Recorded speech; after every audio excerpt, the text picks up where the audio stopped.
The recent wave of parastatal heads appointments has seen sharp reaction from a section of the political and business class.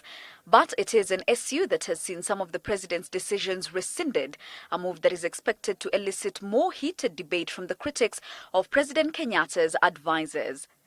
Obviously, they have admitted have been done unlawfully. Is not something that you can say is happening by mistake or by some coincidence. It is deliberate. And the fact that they're being caught red-handed may be a factor which may be put into consideration. But the bottom line is that they are not prepared to live by the constitutional principles. From where I quoted from the law, State Corporations Act Section 7, subsection 3, in which the president used and derived his powers from that act and that section, I don't see anywhere where the president has been misadvised. But I want to confirm that Dida and any other position that requires parliamentary approval,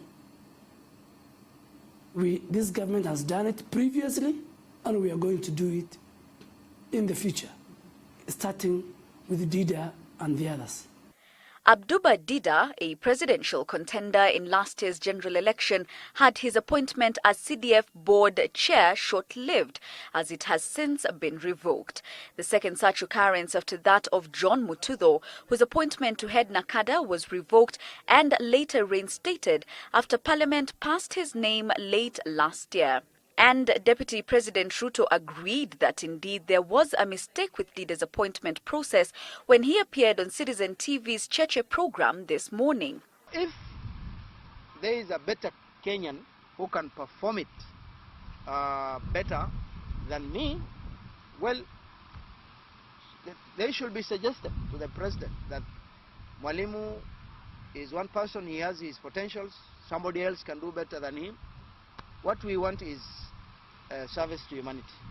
The Dida's appointment requires the approval of Parliament. That is what is going to happen. But you're talking about 2 appointments in about 50. I mean, even if you were supposed to mark the president's appointment, he would have failed 2 and got 48 out of 50. 48 out of 50 is an A. Questions now emerge over these appointments that have seen a combination of approval and opposed voices alike. So, is the president being misadvised?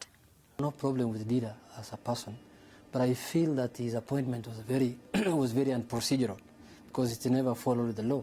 And somebody somewhere should have informed the president about the procedures and the laws that have been put in place for any appointments to be done. I will not say that he's being misadvised.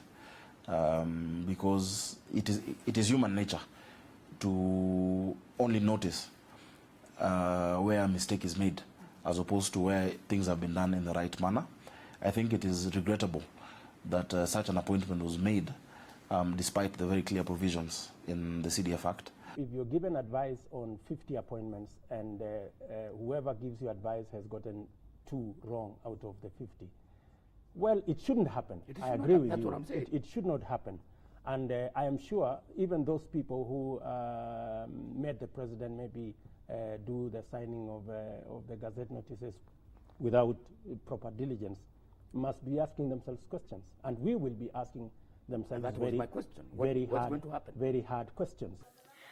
But the confusion emanates from the strict reading of the Gazette notices to this effect.